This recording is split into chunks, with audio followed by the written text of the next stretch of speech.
to quickly move on because the next race and the last race of the day is already out on circuit. It is the OK qualifying heat C versus F. Let's take you through the full starting lineup. Freddie Lloyd and Scott Lindblom go from row number 1. David Walter and Thibaut Ramekers on row 2. Gus Lawrence and Luna Flusha on row 3. That'll have Finn McLaughlin and Guy Albag on row number 4. Olin Gali and Matteo Giaccardi on the field there on row number 5. They'll have Emilio Coivisto and Titiana Monza on row 6. Rannick Favre and Guillaume Bazar on row 7. Alexander Bondarev and Austin Gale on row number 8. Noah Wolf and Davide Bataro on row 9. Then you'll have Jensen Burnett and Louis Castellini on row 10. Simona Bianco and Jakub Kamenek going from row 11. Mark Brovko from Maximilian Rafalik on row 12. Levi Allen and Harley Keeble on row 13. Alan Crochet and Matilda Itzkovic with Leo Nilsson rounding out the field. Now, the 356 would not be starting this race. So Simone Bianco not out there. So one driver missing from the grid, meaning 28 runners at the start of this one. Everyone else is out on the circuit, bar Simone Bianco. So not sure why the Calicart Racing driver has not taken to the circuit for his last race of the day. And if so, we do hope that he is okay. Reminder then of the intermediate classifications then going into this last race. It's Joe Turner who leads it from Smith, Lloyd, Hanar from Higgins, Van Langendonk from Cosma, Elias from Lawrence, and Francis are the top runners in this one. Freddie Lloyd has a chance here of taking the lead in the intermediate classifications. A win here, I think, would put him at the sharp end. There you can see it, 244, another 50 points added on top of that would, yeah, definitely put him above Joe Turney. So, again, have to see what happens in this one because it's all down to Freddie Lloyd, who's going to be starting on pole for Superheat 1 tomorrow. Could it be Lloyd? Could it be Joe Turney? After that penalty earlier on for Turney, he has not had that perfect winning streak. He may have won it on track and all of them, but on paper, it certainly doesn't look that way. Into the tram lines, lights go green. We are racing as switching to the inside. There goes Guy Albag, immediately wanting that inside line. Drivers dipping to the outside there. A flurry of sparks fly off the carts as they make their way through the Bruno Ferrari S's. 3-4 wide, some drivers slightly sideways there through the banking, but everyone gets through cleanly. Over the Litchfield Bridge for the first time they go. It's a nice long train. All of them looks clean. David Waltz to the inside there. Lloyd's broken away, and Lloyd looks super comfortable here at this stage of the weekend. Gus Lawrence to the inside. He's there at the moment. He's battling away with Scott Lindblom. Lindblom getting a little bit squirrely there under the power out of hairpin number 1. That gives Lawrence the chance to get through down the inside. And they go wheel to wheel, a side-by-side moment there for Lindblom. And now here comes Thibaut Ramekers on Lindblom, and Lindblom's going to go straight on. Scott Lindblom, he cuts over the track. He rejoins in front of Lawrence. He gives that position up, but he slots back into position, and he puts himself back in a position where he can really fight through. Now, there's been drama in the background of the field. One of the Falcon carts has gone off the track, and I think it's Emilio Coivisto. I don't think he's come through the order. No, he hasn't. The Finnish driver out of this race. Disaster for him. Back on the start-finish straight there. Bondarev trying to pull out the slipstream there. He's not able to do so just behind. In fact, yeah, he's stayed there in P11 across the line. Lloyd leads the way. Fastest lap of the race, 1:14.6. Doing a good job breaking away from the field, and confirmation, yes, he would lead the intermediate classification. So Freddie Lloyd now has the chance to start on pole position for Superheat 1. All he's got to do, keep it on the island, get to the end of this race. McLaughlin down the inside, Lindblom on the recovery, can't retaliate, stays behind. There is Thibaut Ramekers. And Olin Gallin just behind. Galley with that, well, very Iron Man liveried helmet there on board. Brilliant to see with the gold and the red on board with that one. Big fan of that helmet livery, and a big fan of his racing so far this weekend as, oh dear, 2 drivers off at hairpin number 2. and the 272 is one of them, which is Maximilian Rafalik, and the other is Louis Castellini, unfortunately, both out of the race. Eyes on this one. Well, Olengali not too happy with what's happening around him here. Gets back down the inside of Timo Ramikers. Guy Albag there as well. Hand gestures going up thick and fast all throughout the field. We've got more marshals running around. I think we've got more carts stuck out there. But marshals trying to get back to their marshalling post right now as Lawrence and Walter are going wheel to wheel right now. Walter sticks behind. Lawrence holding on to second place. Lawrence up 3 positions in this one. But Walter right now, wow, there you go. Gus Lawrence saying there to David Walter, saying, come on, think. Look at this. Lloyd, he's some 3.5 seconds further up the road here. If we can get past Lloyd, we can certainly put ourselves back in a good position because Gus Lawrence sits 4th in the intermediate classifications. If he can get past and up into the lead of this race, he would benefit greatly from that one. He would get past Joseph Smith and he'd be 3rd, which means he'd be joining Lloyd on the front row of Super Heat 1 tomorrow, depending if he gets past Lloyd and Lloyd's points tumble down the order. Then that might affect the intermediate classification. It might put Joe Turney back on the top spot. So Turney now is watching this one probably from the sidelines, from the paddock. And thinking, right, that penalty scuppered us a little bit, so it puts him away from the championship points, but he's still in a really good spot here because his closest championship rival is Timo Ramikers, and Ramikers at the moment so far this weekend has not been anywhere. It's been a real shocker for the young Belgian. This second half of the season has just not gone his way. In Kristianstad it kind of fell apart. Right here now in PFI, also not going his way, as he sits there still in P9, right at the back of it there. You can see him in the 276, just trying to push, 275 I should say, behind Alexander Bondarev. And there you can see it again, even in this race, down 5 places.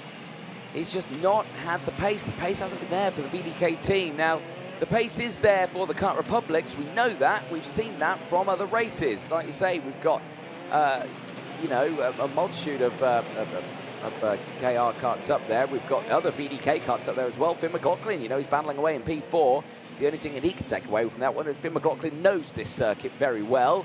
For Timo Ramikers, I don't think he's got a lot of history of this circuit, so it's a new circuit that he's had to pick up, and to be fair to him in that instance, he's done a superb job. Oh, dear me, that's a lot of damage to the front of, that looks to me like that was Luna Fluscher's kart there, that nose cone bobbling up and down. I expect that will be a post-race penalty for a nose cone, but of course, don't take that word from me. Take that word from the race results at the end of this one, if you see a drop down the order with a 5-second time penalty. But those fairings can certainly play havoc with the drivers. And those light little touches there can always plague the field. Here, though, a little replay there of, I think Finn McLaughlin making a move a little bit earlier on. They're back with the live pictures here now, and David Walter is continuing to close in on Scott Lindblom. Both these drivers down 2 positions from their original starting spot. They're in a recovery mode right now. Trying to close in here, but recovery mode while going wheel to wheel through the Mike Wilson complex isn't probably the best way of recovering back. And the same for Galley and Albag behind. They're still battling as well for P6. Bondarev and Ramikers will have the chance to close in, I suspect, on that. As Jana Monza and Harley Keeble. Harley Keeble again in this one, 15 places gained. What have they done to that DPK Racing wagon over the course of the second half of this day? Because Harley Keeble has gained monumental time in the second half of the day today. But all the way, it might be a little too late, because Keeble's qualifying certainly hasn't gone his way. It's the replay that we wanted to see earlier on. Finn McLaughlin down the inside, getting it through. And David Walter trying to get it back. Not going to happen, says Finn McLaughlin. And like I say, moves himself up into 3rd position. Keep an eye, see how quickly he closes in, and if he closes in on the likes of Gus Lawrence, because it's still Lloyd from Lawrence and McLaughlin. The gap 4 seconds at the moment between those two. There is Scott Lindblom still holding on to P4. David Walter in P5 is not able to close in. Galley and Albag might have the chance here, just behind. The field again, really spread out there, and still the biggest mover, Harley Keeble, doing a superb job. Of course, coming over from the USA, racing once again in the United Kingdom. Great to see. Here for the champions of the future at PF International. Retirement so far in this race, still only a couple of them. Maximo Rafalik and Emilio Coivisto.